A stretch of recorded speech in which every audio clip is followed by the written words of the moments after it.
여러분 안녕하십니까. 강신업입니다. 기적이 일어나고 있습니다. 뭐 당연한 것이겠지만 말이죠. 어쨌든 이제 서울시장 개표율이 95.97%를 기록한 가운데 오세훈이 14,923표를 앞섰습니다. 오세훈이 14,923표를 앞섰습니다. 투표에서 14곳 후폭풍이 불고 있습니다. 오세훈이 14,923표를 앞서서 개표 13시간 만에 뒤집었습니다. 한때 30% 열세였지만 개표율 95.97% 지나면서 확실하게 이제 앞서가기 시작했고 거의 당선을 앞두고 있습니다. 제9회 전국 동시지방선거 최대 승부처인 서울시장 선거가 개표 막판까지 초접전 양상을 이어갔습니다. 개표 내내 선두를 유지했던 정원호 더불어민주당 후보를 오세훈 국민의힘 후보가 역전하면서 서울시장 선거는 마지막 개표 결과를 남겨둔 채 긴장감이 최고조에 달하고 있습니다. 중앙선거관리위원회에 따르면 4일 오전 8시 14분 기준 서울시장 선거 개표율은 95.97%입니다. 5부는 48.79%를 기록하며 48.49%를 얻은 정 후보를 앞서고 있습니다. 두 후보 간 표 차이는 14,923표 차에 불과합니다. 남은 개표율은 4.03%입니다. 이번 서울시장 선거는 개표 흐름 자체가 극적이었습니다.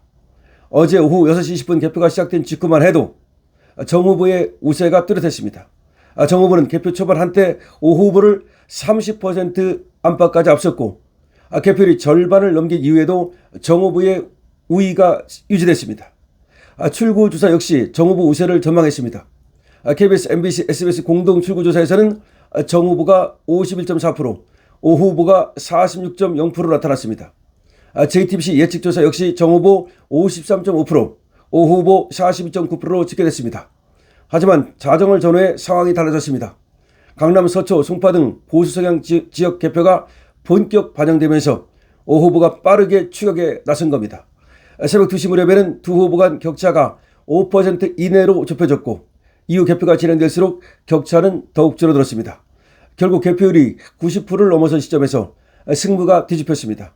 오 후보는 개표 시작 이후 처음으로 정 후보를 추월했고 이후 격차를 14,000표 이상으로 벌리며 우위를 유지하고 있습니다. 개표 막판 역전이 현실화되면서 양 캠프 분위기도 극명하게 엇갈렸습니다. 정원호 측은 이날 오전 예정됐던 입장 발표를 연기했습니다. 서울 중구 세종대로에 마련된 정 후보 개표 상황실에서는 오 후보 역전 소식이 전해지자 적막감이 감돌았습니다. 관계자들은 TV 개표 방송을 바라보며 말을 아꼈고 일부는 한숨을 내쉬거나 고개를 숙인 채 상황을 지켜봤습니다. 반면 오 후보 캠프에는 환호가 터져나왔습니다. 지지자들은 13시간 만에 뒤집었다며 박수를 치고 오 후보 이름을 연호하며 막판 승리를 기대하는 분위기를 보였습니다. 서울시장 선거와 별개로 투표용지 부족 사태를 둘러싼 후폭풍도 거세지고 있습니다. 이번 사태는 송파구 8개 투표소를 비롯해 강남, 서초, 광진, 동작구 등 서울 지역 14개 투표소에서 발생했습니다. 특히 송파구 일부 지역은 유권자 수 대비 절반 수준의 투표용지만 준비된 것으로 알려지면서 선거관리 부실 논란이 확산하고 있습니다. 가장 논란이 큰 곳은 송파구 잠실 7동 제2투표소입니다. 이곳에서는 투표용지 부족으로 투표시간이 연장됐고 투표 종료 이후에도 투표함 반출을 둘러싼 대치가 이어지고 있습니다. 선관위에 따르면 잠실 7동 제2투표소 투표함 2개에는 약 2,000표가 담긴 것으로 추산됩니다. 4일 오전 현재 보수성향 유튜버와 시민들이 투표소 입구를 둘러싸고 부정선거, 개표 중단, 선관위 해체 등을 외치며 시위를 이어가고 있습니다. 이 때문에 서울시 선관위는 투표함을 개표장으로 이송하지 못하고 있습니다. 현장에 모인 일부 주민들은 실제 투표 과정에서 혼란을 겪었다고 주장했습니다. 장시간 대기 끝에 투표를 포기한 사례가 있었다는 증언도 이어졌습니다. 반면 다른 시민들은 선거 결과와 별개로 투표권 행사 자체가 보장되지 못한 점에 문제를 제기하고 있습니다. 과천 중앙선거관리위원회 청사 앞에서도 밤샘 집회가 이어졌습니다. 시민들은 선거 무효, 개표 중단 등을 주장하며 선관위 책임론을 제기했습니다. 하철은 중앙선거관리위원회 사무총장은 대국민 사과를 통해 투표용지가 왜 부족했는지 철저히 파악하겠다고 밝혔습니다. 다만 선관위는 긴급위원회를 열고 공직선거법상 선거 연기나 재선거 사유에는 해당하지 않는다면서 개표를 계속 진행한다는 입장을 재확인했습니다. 전국 판세는 민주당 우세가 뚜렷합니다. 민주당은 인천, 경기, 부산을 비롯해 충청권과 강원, 제주, 호남권 등 전국 16개 광역단체장 선거 가운데 12곳에서 우위를 보이며 지방 권력 장악에 성공했다는 평입니다. 반면 국민의힘은 대구, 경북을 수상한 가운데 경남에서 박한수 후보가 우세를 유지하고 있습니다. 그러나 민주당 내부에서는 서울시장 선거 결과에 촉각을 곤두세우고 있습니다. 서울은 정치 경제적 상징성이 가장 큰 승부처인 만큼 전국 압승에도 불구하고 서울시장 탈환에 실패할 경우 승리의 의미가 상당 부분 희석될 수 있기 때문입니다. 반대로 국민의힘은 서울시장 수상에 성공할 경우 지방선거 패배 충격을 줄이고 향후 전국 주도권 경쟁에 발판을 마련할 수 있다는 분석이 나오고 있습니다. 국회의원 재보궐선거에서는 민주당이 9석, 국민의힘이 4석, 무소속이 1석을 확보했습니다. 특히 부산 북갑에서는 한동훈 무소속 후보가 당선되면서 전국적인 관심을 모았습니다. 서울시장 선거는 현재도 마지막 남은 개표 결과를 향해 달려가고 있습니다. 오세훈 후보가 역전 흐름을 끝까지 지켜낼 것으로 보이는데 어쨌든 끝까지 지켜봐야 된다는 지금 주장이 거세게 일어나고 있습니다. 제가 볼 때는 어차피 남은 것이 송파 이쪽이기 때문에 충분히 오세훈 후보가 이긴 것으로 봅니다. 자, 어쨌든 간에 전체적인 말씀을 드렸습니다만은 지금 광역단체장은 대구를 이겼습니다. 그리고 경북과 경남을 이겼습니다. 그리고 서울을 이기게 되면 4곳을 이기게 되는 겁니다. 그리고 국회의원 선거도 상당히 그래도 선전했습니다. 4곳을 이겼습니다. 특히 평택을에서 유이동 우리 후보가 이긴 것이 굉장히 눈에 띕니다.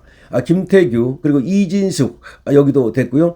그리고 충남 청양 공주 여기도 또 우리가 이겼습니다. 그래서 아주 완전한 우리의 승리는 아니지만 그래도 선전했다 이렇게 볼 수가 있습니다. 여러분들께서 말이죠 끝까지 노력해 주신 덕분이라는 말씀을 드리고 저는 어제 말이죠 한밤중에 과천에 다녀왔습니다. 과천에 가서 정말 한밤중에 연설을 했습니다. 그리고 정말 선관위를 해체된다는 사실 그리고 이 투표가 부정투표일 가능성을 제가 분명히 제기했습니다. 제가 제기하는 것은 그렇습니다. 50%만 찍었다는 거 그러니까 유권자의 50%만 찍었다는 것은 도저히 용납할 수 없는 것이고 인정할 수 없는 것이고 이해 불가능하다는 겁니다. 그래서 어떤 얘기가 나오는 거냐면 전국적으로 말이죠. 이 투표 용지를 찍긴 찍었는데 그걸 갖다가 다른 곳에 쓴 것은 아닌가라고 하는 엄청난 지금 의혹을 갖고 있는 겁니다.